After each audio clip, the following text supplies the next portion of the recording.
बिस्मिल्लाहिर्रहमानिर्रहीम। स्टूडेंट, आज हम आईकॉन के थर्ड चैप्टर की इब्तिदा करने जा रहे हैं। आज हम बात करेंगे डेटा की प्रेजेंटेशन की। आपको याद होगा हमने स्टैटिस्टिक्स की डेफिनेशन का जिक्र किया था, तो उसमें हमने कहा था कि स्टैटिस्टिक्स कौन कौन से काम करती है, उसके ज़िम्मे क्या है। तो उसमें सेकंड स्टेप था डेटा की प्रेजेंटेशन।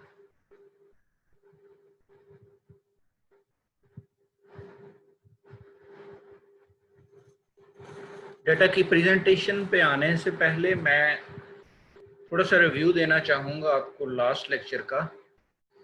हमने उसमें बात की थी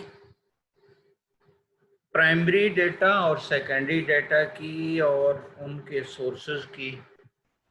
उसमें हमने जिक्र किया था कि किन किन सोर्सेज के साथ प्राइमरी डेटा हमारे पास आता है और किन किन सोर्सेज के साथ हमारे पास सेकेंडरी डेटा आता है। तो प्राइमरी डेटा हमने कहा था वो शेप है जो सबसे इनिशियल शेप होती है डेटा की, जिसमें किसी किस्म का कोई रिदम, कोई सिमेट्री नहीं होती। और सबसे पहले हम उसको किसी अरेंज ऑर्डर में लेके आते हैं ताकि उसमें कोई सिमेट्री हो, उसकी समराइज्ड फॉर्म बन जाए। तो फिर हम उसको, जब वो समराइज्ड फॉर्म में चला जाता है, किसी और के हाथ में जाता है, उसी डेटा को हम सेकेंडरी डेटा कह देते हैं। सेकेंडरी डेटा में हमारे पास कुछ ड्रॉबैक्स होते हैं कि कुछ चीज़ें उसमें हमारे पास हिडन हो जाती हैं, वो पूरी तरह से क्लियर नहीं होती। हम आगे जाके फ्रीक्वेंसी डिस्ट्रीब्यूशन की बात करेंगे तो वहाँ पे हम इस पे मज़ीद बात करेंगे कि किस तरह से कुछ इन्फॉर्मेशन सेकेंडरी डेटा में हमारे पास हिडन रह जाती है। तो प्राइमरी डेटा के जो मैंने आपको सोर्सेज दिए थे 5, उनमें सबसे पहला था direct personal observation. Direct personal observation क्या थी कि एक शख्स मौके पे जाके कोई चीज़ ऑब्जर्व करके या लोगों से कुछ पूछ के वो रिक्वायर्ड इन्फॉर्मेशन अपने पास सेव कर लेता है। और अगर कहीं पे ख़दशा हो कि लोग रिक्वायर्ड इन्फॉर्मेशन डायरेक्ट तरीके से नहीं देंगे या मिस गाइडिंग इन्फॉर्मेशन होगी, तो ऐसी सूरत में फिर हम डायरेक्ट की बजाय एक इनडायरेक्ट मेथड यूज़ करते हैं, जिसे हमने नाम दिया इनडायरेक्ट ओरल इन्वेस्टिगेशन का, जिसमें हम डायरेक्ट उनसे, कंसर्न पर्सन से इंफॉर्मेशन लेने की बजाय हम किसी ऐसे शख्स के साथ रब्ता करते हैं जिसके पास वो सारी इंफॉर्मेशन मौजूद होती है।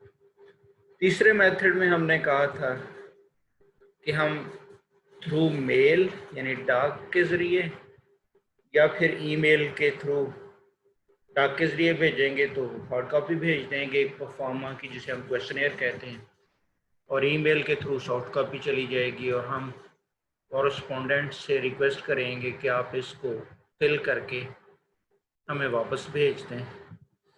मेल के थ्रू आएगी तो हम उसको जवाबी लिफाफा दे देंगे कि इसमें डाल के हमें वापस पोस्ट कर दें। साथ ही मैंने उसका एक ड्रॉबैक बताया था कि अगर हम 400 लोगों को लेटर्स लिखते हैं, मेल क्वेश्चनेयर भेजते हैं, तो उसमें से रिस्पांस 400 से नहीं आता, लिहाजा हमारा सैम्पल साइज़ कम रह जाता है। तो उससे फिर हमें वो रिज़ल्ट नहीं मिल पाता, उतनी एक्यूरेसी नहीं मिल पाती जितनी हम एक्सपेक्ट कर रहे होते हैं। तो इस चीज़ को ओवरकम करने के लिए फिर तरीका अडॉप्ट किया जाता है कि जी, बजाय इसके कि आप क्वेश्चनेयर बाई पोस्ट भेजें, हम वही वाला क्वेश्चनेयर एक बंदे को हैंड ओवर करते हैं जिसे हम एन्यूमरेटर का नाम देते हैं, और इस प्रोसेस को जिसके थ्रू ये कंप्लीट होगा हम उसे कहते हैं थ्रू एन्यूमरेशन। तो एन्यूमरेटर एक शख्स होता है जिसके पास लिखे हुए क्वेश्चंस मौजूद होते हैं, जिसे हम सवालनामा या क्वेश्चनेयर कहते हैं। वो जाके उस शख्स से पर्सनली मिलता है, उससे क्वेश्चंस पूछता है और उनके आंसर उसमें लिख देता है। इसका फ़ायदा ये होता है कि अगर हमें 400 क्वेश्चनेयर हमने एन्यूमरेटर के हाथ भेजे हैं तो वो तकरीबन 400 का ही हमें रिस्पॉन्स वापस मिल जाता है। दूसरा इसका एडवांटेज ये होता है कि अगर हमारे क्वेश्चनियर को फिल करने वाला एक अनपढ़ आदमी है, एक इलिटरेट पर्सन है, तो न्यूमरेटर उससे उसकी लैंग्वेज में बात करके उसका रिस्पॉन्स वहाँ पे लिख लेगा। तो उसका क्वालिफाइड ना होना, रिस्पोंडेंट का क्वालिफाइड ना होना, इसमें कोई हिंड्रेंस नहीं बनेगा, कोई रुकावट नहीं बनेगा। और लास्ट सोर्स हमारा था जिसमें हम लोकल कॉरेस्पोंडेंट्स की हेल्प से इंफॉर्मेशन ले लेते हैं। जैसे किसी गांव में नंबरदार मौजूद होता है, या एग्रीकल्चर से रेलिवेंट कोई इंफॉर्मेशन हम लेना चाहते हैं तो वहाँ पे पटवारी मौजूद होता है, या किसी पर्टिकुलर एरिया से कोई किसी भी किस्म का कोई शख्स हो सकता है जिसके पास उस पूरे एरिया की इंफॉर्मेशन मौजूद, वो हमें रिस्पॉन्ड कर सकता है। ये सारी की सारी इंफॉर्मेशन हमारे पास फर्स्ट हैंड इंफॉर्मेशन कहलाएगी और इसको हम प्राइमरी डाटा कहेंगे। इसमें कोई रिदम, कोई सिमेट्री नहीं होती है। और इसके बाद हम जो पहला काम करते हैं वो ये किस डाटा की क्लीनिंग करते हैं, उसमें से जो फालतू वैल्यूज़ होती हैं जिनको हम आउटलायर्स कहते हैं उनको निकालते हैं, फिर उस डाटा को हम अरेंज करते हैं। तो अरेंज ऑर्डर जो हमारे पास डाटा फिर आता है वो उसको हम फिर सेकेंडरी डाटा का नाम देते हैं। तो सेकेंडरी डाटा अगर हम लेना चाहें तो उसके लिए हमें फील्ड में जाने की ज़रूरत नहीं पड़ती, बल्कि हम किसी ऑफिस से रब्ता करेंगे। उस ऑफिस की हमने 3 कैटेगरीज बनाई हैं। एक ऑफिस वो हैं जो प्योरली गवर्नमेंट की ऑर्गेनाइजेशंस होंगी, जिसमें गवर्नमेंट के इदारे होंगे हमारे पास। तो गवर्नमेंट के इदारों से जो हमें इंफॉर्मेशन मिलेगी उसको हमने ऑफिशियल का नाम दे दिया। अगर गवर्नमेंट के इदारे होने की बजाय वो सेमी गवर्नमेंट इदारे होंगे तो हमने उसको सेमी ऑफिशियल सोर्स का नाम दे दिया। और अगर वो प्योरली प्राइवेट इदारे होंगे हमने उसको प्राइवेट का नाम दे दिया। आज हम बात करने जा रहे हैं कि हमारे पास जब डेटा आ जाएगा तो हम फिर उसको किसी ऑर्गेनाइज्ड ऑर्डर में लाना चाहेंगे, उसको प्रेजेंट करना चाहेंगे, तो हमारे पास कौन कौन से तरीके हो सकते हैं।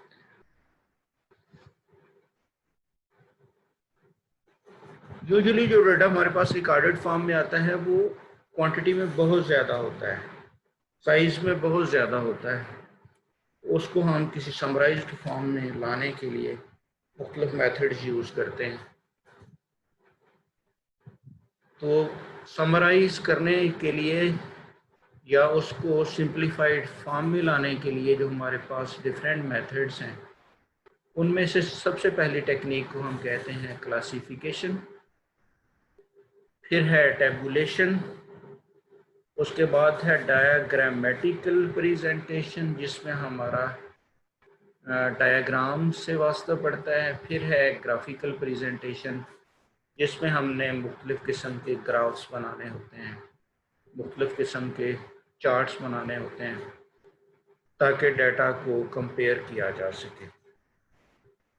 तो क्लासीफाई करने का पर्पस डाटा को समराइज करना, टेबुलेशन का भी पर्पस यही, और डायग्रामेटिकल प्रेजेंटेशन और ग्राफिकल प्रेजेंटेशन का मकसद भी यही कि डाटा को, बहुत लंबा चौड़ा डाटा हो तो उसको समझना मुश्किल होता है। अगर वो समराइज्ड फॉर्म में होगा तो उसके लिए उनको आपस में डाटा को कंपेयर करना, डिफरेंट वेरिएबल्स का आपने कंपैरिजन करना है, टाइम टू टाइम उसमें जो चेंजेस आ रही हैं उनको स्टडी करना है। ये सारी की सारी चीज़ें हमारे लिए आसान हो जाएंगी अगर हमारे पास डेटा समराइज्ड फॉर्म में होगा। तो इनमें से जो फर्स्ट हमारे पास टेक्निक है जिसको हम क्लासिफिकेशन कह रहे हैं, उसके हमारे पास 4 डिफरेंट मेथड्स हैं। तो मैंने क्लासिफिकेशन की डेफिनेशन में लिखा है, classification is the process of arranging things either actually or notationally in groups or classes according to the resemblances or similarities।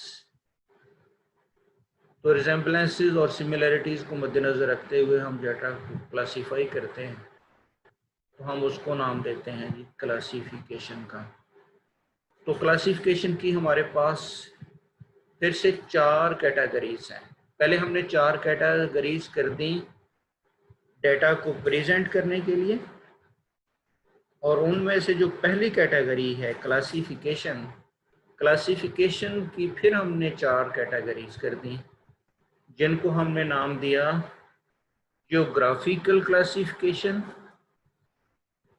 फिर क्रोनोलॉजिकल क्लासिफिकेशन, फिर क्वांटिटेटिव क्लासिफिकेशन और फिर क्वालिटेटिव क्लासिफिकेशन। इनमें से 2 लफ्ज़ तो ऐसे हैं जिनसे आप ऑलरेडी फेमिलियर हैं, क्वांटिटेटिव और क्वालिटेटिव। तो हम इनकी बारी बारी बात करते हैं कि जियोग्राफिकल क्लासिफिकेशन किस अंदाज से होती है। बाज़ जगह पे हमारे पास जो डेटा अवेलेबल होता है वो लोकेशन वाइज होता है। जैसे हमारे पास डिफरेंट कंट्रीज़ का डेटा हो कि जी इस वक्त किसी पर्टिकुलर प्रोडक्ट की सूरत हाल पाकिस्तान में क्या है, इंडिया में क्या है, बांग्लादेश में क्या है, ईरान में क्या है, तो ये जियोग्राफिकल फैक्टर कहलाएगा। इसी तरह प्रोविंसेस वाइज हम डाटा ले लें कि किसी पर्टिकुलर क्रॉप की प्रोडक्शन पंजाब में क्या है, सिंध में क्या है, KPK में क्या है, बलोचिस्तान में क्या है, या डिफरेंट डिवीजन्स का हम डेटा ले लें कि जी मुख्तलिफ डिवीजन्स में आबादी कितनी कितनी है, या डिफरेंट डिस्ट्रिक्ट्स के अंदर फैसिलिटीज़ की सूरत हाल क्या है, या कोई सिटी टू सिटी कंपैरिजन हमें मिल जाए। तो ये जो हमारे पास फैक्टर है यहाँ पे कंट्री या प्रोविंस या डिवीजन या डिस्ट्रिक्ट या सिटी जियोग्राफिकल फैक्टर कहलाएगा।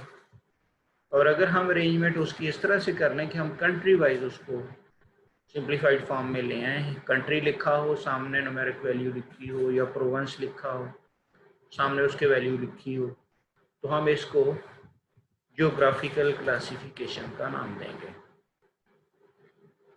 पांच जगह पे हमारे पास डेटा होता है, जैसे यहाँ हमारे पास वेरिएबल था, सिटी टू सिटी वेरिएशन थी या कंट्री टू कंट्री वेरिएशन थी। बाज़ जगह पे हमें ये वेरिएशन टाइम टू टाइम मिलती है, यानी 2015 में सूरत हाल क्या थी, 2016 में क्या थी, 17 में, 18 में, 19 में एंड सच अदर्स। या हम कहें कि जनवरी 2020 में पोजीशन क्या थी, फरवरी में 2020 में पोजीशन क्या थी, मार्च में क्या थी एंड सो ऑन। तो यहाँ पे ये जो टाइम फैक्टर इन्वॉल्व हो रहा है, इसके साथ जो डाटा रिकॉर्ड किया गया होता है उसको हम टाइम सीरीज डाटा कहते हैं। तो टाइम सीरीज भी एक डाटा है। टाइम सीरीज में ये मैसेज है कि ये data with different times record किया गया है। तो यूजुअली ये टाइम की अकरेंसेस जो हैं वो एक जैसे वक्फे के साथ होती हैं, यानी एनुअली ये डाटा हमने कलेक्ट किया है या मंथली किया है या डेली किया है। तो अगर हमारा कोई रिकॉर्डेड डाटा इस फॉर्म में आ जाए कि हमारे पास उसकी अकरेंस का टाइम मौजूद हो और उसकी न्यूमेरिक वैल्यू मौजूद हो, तो हम उसको फिर क्रोनोलॉजिकल क्लासिफिकेशन का नाम दे देते हैं। नेक्स्ट वन है हमारे पास क्वांटिटेटिव क्लासिफिकेशन। क्वांटिटेटिव क्लासिफिकेशन में हमारे पास यूजुअली ग्रुप्स होते हैं या न्यूमेरिक वैल्यूज़ होती हैं और साथ उसकी अकरेंसेस लिखी होती हैं कि ये कितनी दफ़ा कर हुआ। तो फ्रीक्वेंसी डिस्ट्रीब्यूशन में जाके हम इस पे डिटेल के साथ बात करेंगे। फ्रीक्वेंसी डिस्ट्रीब्यूशन जो है वो क्वांटिटेटिव क्लासिफिकेशन है। फ्रीक्वेंसी डिस्ट्रीब्यूशन क्या होती है, हम उसको किस अंदाज से बनाते हैं, ये एक अलहदा से टॉपिक है, उस पर हम नेक्स्ट 1-2 लेक्चर्स में बात करेंगे। तो फ्रीक्वेंसी डिस्ट्रीब्यूशन में हमारे पास फ्रीक्वेंसीज होती हैं, लेकिन किसके अलॉन्ग होती हैं, डिफरेंट ग्रुप्स के अलॉन्ग होती हैं, और वो ग्रुप कहाँ से शुरू होता है, कहाँ पे ख़त्म होता है, ये एक क्वांटिटी होती है, इसलिए हम इसको क्वांटिटेटिव क्लासिफिकेशन का नाम देते हैं। इसके बाद है हमारे पास क्वालिटेटिव क्लासिफिकेशन। आप जानते हैं हम हर जगह पे डाटा को क्वांटिफाई, वेरिएबल को क्वांटिफाई नहीं कर सकते। बाज़ जगह पे क्वालिटेटिव नेचर होती है वेरिएबल की, तो उस वेरिएबल को जब क्वालिटी में हम कैटेगरीज में डिवाइड कर लेते हैं, तो फिर उसकी क्लासिफिकेशन जब हम करना चाहेंगे तो वो क्वालिटेटिव वेरिएबल के तहत ही होगी। तो ऐसी क्लासिफिकेशन जो क्वालिटेटिव डेटा के लिए इस्तेमाल होगी, क्वालिटेटिव वेरिएबल के लिए इस्तेमाल होगी, उसे हम क्वालिटेटिव क्लासिफिकेशन का नाम देंगे। तो मैंने लिखा when data is classified according to some quality और एट्रीब्यूट। क्वालिटेटिव वेरिएबल को हम एट्रीब्यूट भी कहते हैं। मसलन हेयर कलर हो, रिलीजन हो, लिटरेसी हो,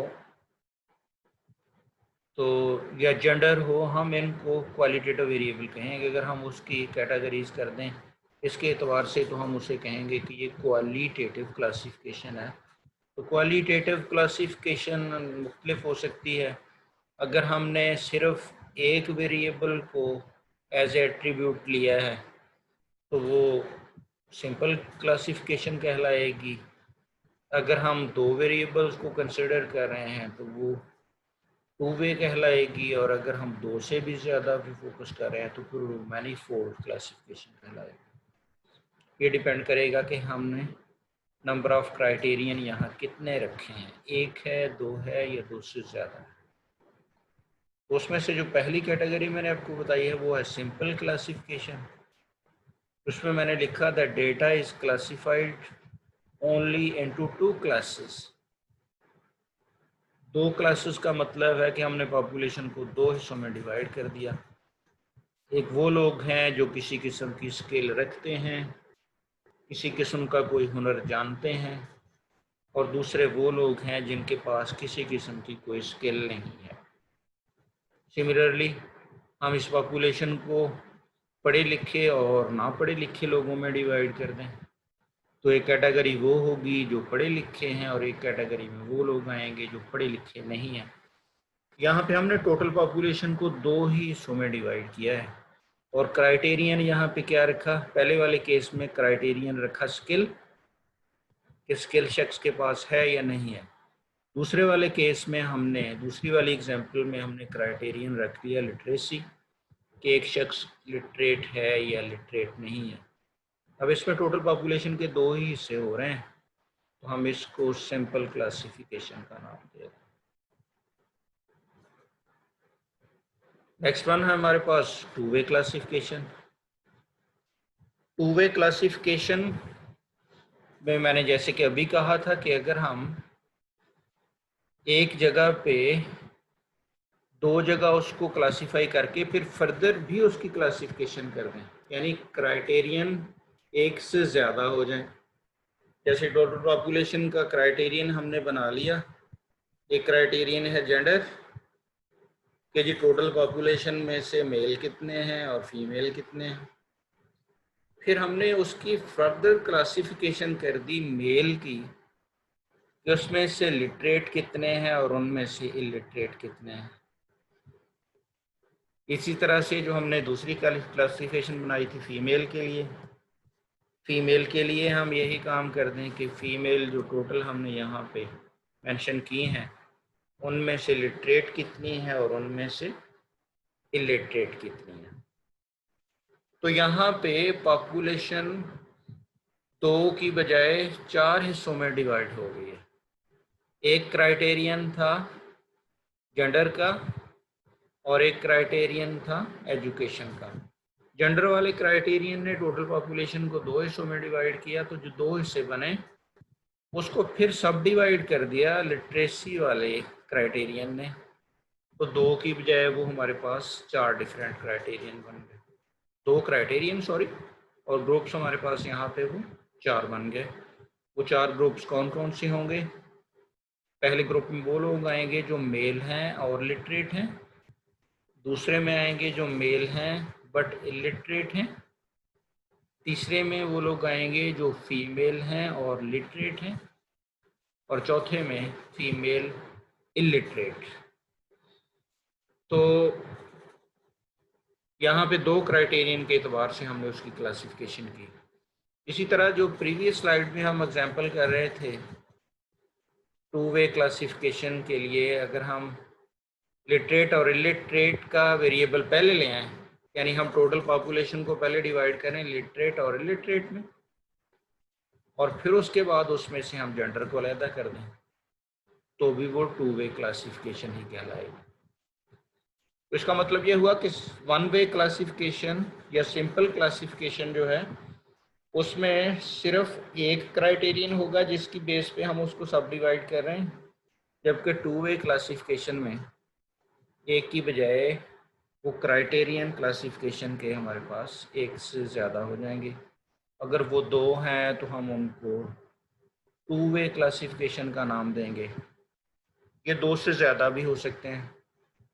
अगर ये दो से ज़्यादा हैं तो फिर हम उसके लिए हमने लफ्ज़ यूज़ किया मैनीफोल्ड क्लासिफिकेशन का। तो सिंपल क्लासिफिकेशन जो है उसमें एक क्राइटेरियन होगा, टू वे क्लासिफिकेशन में हमारे पास दो क्राइटेरियन होंगे, और जब हम बात करेंगे मैनीफोल्ड क्लासिफिकेशन की तो उसमें हमारे पास क्राइटेरियन दो से भी ज़्यादा हो जाएंगे। ज़ाहिर है सिंपल क्लासिफिकेशन ने अगर टोटल को दो हिस्सों में डिवाइड किया है तो जो टू वे क्लासिफिकेशन है उसने उसके चार हिस्से बना दिए हैं। इसी तरह से अगर क्राइटेरियन हमारे पास दो की बजाय तीन हो जाएंगे तो मेरे पास फिर हमारे पास पहले दो हिस्से बनेंगे, फिर हर दो हिस्से के दो दो हिस्से बन जाएंगे, चार हो जाएंगे, फिर उन चारों को जब हम दो दो हिस्सों में मज़ीद डिवाइड कर देंगे तो ये हमारे पास 8 डिफरेंट कैटेगरीज बन जाएंगे। Thank you very much.